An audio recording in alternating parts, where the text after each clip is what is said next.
अस्सलाम वालेकुम व्यूअर्स, कैसे हैं आप सब लोग। आई नो बहुत ज़्यादा स्ट्रेस है, एंग्जाइटी है, because we are all in a quarantine phase. But इस सब स्ट्रेस और एंग्जाइटी के साथ आप पॉजिटिव अप्रोच के साथ बहुत अच्छे से कोप अप कर सकते हैं। इसके लिए ज़रूरी है कि आप अपना बहुत ज़्यादा ख्याल रखें, अपनी हेल्थ का ख्याल रखें और सबसे बेहतर अपना स्किन का ख्याल रखें। आज मैं आपको कुछ ऐसी टिप्स दूंगी जिसके साथ आप अपनी स्किन का इंडोर रहते हुए बहुत अच्छे से ख्याल रख सकते हैं। सबसे पहले स्किन को मॉइस्चराइज़ करें। Because of the over washing of the hands हमारी स्किन की आउटर लेयर बहुत ज़्यादा प्रोन है डैमेज के लिए, और जिन लोगों को एक्जिमा का प्रॉब्लम होता है उनमें एक्सेसिवली स्किन ड्राई होकर एक्जिमा का प्रॉब्लम बढ़ जाता है। तो ज़रूरी है कि जब भी हम हाथ धोएं उनको ड्राई करके फ़ौरन मॉइस्चराइज़ करें। दूसरी चीज़, स्किन हाइड्रेशन। इन दिनों में अपनी स्किन हाइड्रेशन का ख़ास तौर से ख्याल रखें, बिकॉज स्किन आपकी हाइड्रेट होगी, आपका ब्लड फ्लो इम्प्रूव होगा, तो ही आपकी स्किन ज़्यादा हेल्दी दिखेगी। आपको एक दिन में 1.5 से 2 लीटर्स तक का वाटर इनटेक लेना है। इसके साथ साथ आप और क्या कर सकती हैं कि अपनी स्किन प्रोडक्ट्स में आप हाइलुरोनिक एसिड की प्रोडक्ट्स का इस्तेमाल कर सकती हैं। मार्केट में ऐसे बहुत सारी फेस शीट्स मास्क अवेलेबल हैं, क्रीम्स अवेलेबल हैं जिसके अंदर हाइलुरोनिक एसिड है, और ये ज़्यादातर उनके लिए बेहतर हैं जो अबव 30s हैं। इसके साथ साथ आप एलोवेरा का भी इस्तेमाल कर सकती हैं। घर में एलोवेरा प्लांट बेस्ड यूज़ कर सकती हैं। एलोवेरा भी बहुत अच्छा स्किन को हाइड्रेट करता है। जिनकी एक्नी प्रोन स्किन है उनकी एक्नी को इम्प्रूव करता है। घर में रहते हुए फ्रीक्वेंटली फेस वॉश करें ताकि आपके पोर्स ब्लॉक नहीं हो, आपकी एक्नी बहुत ज़्यादा एक्सेसिबेट नहीं करे। जिनको एक्नी है उनको चाहिए कि अपनी एक्नी के लीजन्स को बहुत ज़्यादा हाथ नहीं लगाएं, पिक नहीं करें, उससे आपकी एक्नी मज़ीद ख़राब होती है, इन्फ्लेम्ड हो जाती है, पोस्ट इन्फ्लेमेटरी हाइपर पिगमेंटेशन आ जाती है। और इसके साथ साथ जिनकी स्किन ड्राई है वो ऑब्वियसली फेस धोने के बाद उसको मॉइस्चराइज़ करें। अब इन चीज़ों के साथ साथ आपको अपनी डाइट का भी ख्याल रखना है, बिकॉज डाइट के साथ आप स्किन अपनी हेल्थ दोनों चीज़ें इम्प्रूव कर सकते हैं। डाइट में ज़रूरी है कि प्रोसेस डाइट को प्लीज़ बिल्कुल अवॉइड करें, ऑर्गेनिक डाइट की तरफ आएँ।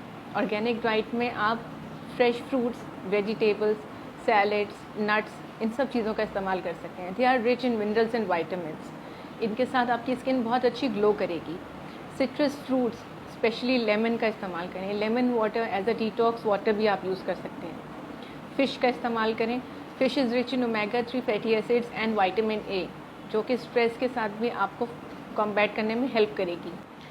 इंडोर रहते हुए हमारा सन एक्सपोजर काफ़ी हद तक कम हो जाता है, जिसकी वजह से हमें ज़रूरत है कि हम extra vitamin D and calcium की इंटेक लें।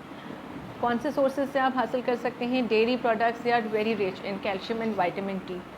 स्किम मिल्क का इस्तेमाल रखें, योगर्ट का इस्तेमाल रखें, और प्रोटीन्स के लिए आप एग, फिश, मीट, इन सब चीज़ों से आप प्रोटीन इंटेक हासिल कर सकते हैं। डाइट के साथ साथ ज़रूरी है आपकी नींद पूरी होना।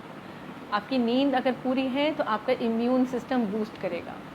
और नींद कितने आवर्स की होनी चाहिए? यूजुअली 6 to 8 आवर्स की नींद एक एडल्ट के लिए सफिशेंट है, लेकिन उसके लिए सबसे ज़्यादा आपने ख्याल रखना है अपने सर्कैडियन रिदम का। What is circadian rhythm? Circadian rhythm आपका बायोलॉजिकल क्लॉक है, बॉडी का स्लीप वेक साइकिल है। इसके लिए ज़रूरी है कि जैसे आप आम दिनों में अपनी रूटीन में टाइम पे सोते थे और टाइम पे उठते थे, प्लीज़ इन दिनों में भी अपनी टाइमिंग से स्केड्यूल का बहुत ख्याल रखिए, बिकॉज इट्स वेरी इंपॉर्टेंट। क्योंकि जब आप सोते हैं तो आपकी बॉडी कुछ केमिकल्स, कुछ हार्मोन्स रिलीज़ करती है जो आपकी मेंटल हेल्थ को भी अफेक्ट करती है, आपकी स्लीप साइकिल को भी अफेक्ट करती है, और आफ्टर ऑल ये सारी चीज़ें मिलकर आपकी स्किन के ग्लोथ, सब चीज़ों को भी इम्प्रूव करती हैं। जल्दी सोने से मेलाटोनिन रिलीज़ होगा, कॉर्टिसोल की क्वांटिटी कम हो जाएगी, जिससे आपका स्ट्रेस जो है वो कम हो जाएगा। और जब हम उठते हैं तो हमारे दिन भर की एक्टिविटीज़ को कोप अप करने के लिए कॉर्टिसोल का राइज होता है, ठीक है। तो इसलिए आपका स्लीप पैटर्न बहुत अच्छा होना चाहिए। सोने से पहले लाइट्स, टीवीज़, गैजेट्स, इन सब चीज़ों को बंद करें प्लीज़। एक डार्क एनवायरनमेंट में अपनी बॉडी को टाइम दें रिलैक्स होने के लिए। एक अच्छी भरपूर नींद लीजिए ताकि अगले दिन की एक्टिविटीज़ अच्छे से कैरी ऑन कर सकें, अपने घर वालों का ख्याल रख सकें। स्ट्रेस को कॉम्बैट कैसे करेंगे? स्ट्रेस के लिए आप एक्सरसाइज कर सकती हैं, योगा कर सकती हैं, शॉर्ट वॉक घर में ले सकती हैं। इसके अलावा लाफ्टर थेरेपी, हंसिए घर वालों के साथ, एंजॉय कीजिए बच्चों के साथ, इंडोर गेम्स खेलिए। टी कॉफ़ी का इस्तेमाल कम कीजिए ताकि कैफ़ीन कम से कम आपकी बॉडी में जाए, उसकी जगह रिप्लेस कीजिए ग्रीन टी के साथ। ग्रीन टी के एंटीऑक्सीडेंट्स जो इफ़ेक्ट्स हैं वो आपको और ज़्यादा हेल्दी रखेंगे। फिर आती हैं ब्रीदिंग एक्सरसाइजेस। ब्रीदिंग एक्सरसाइजेस बहुत ज़रूरी हैं। डीप ब्रीदिंग एक्सरसाइजेस कीजिए वक्फे वक्फे के इंटरवल से।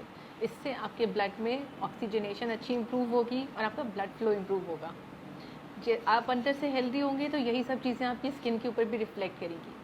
इसके साथ और क्या क्या कर सकते हैं, खुश रहिए, आसपास वाले लोगों को खुश रखिए, पॉजिटिव रहिए, और last but not the least खुद पे ध्यान दीजिए, क्योंकि अगर आप हेल्दी हैं तो आपका एनवायरनमेंट हेल्दी है। Stay inside, stay safe. अल्लाह हाफ़िज़।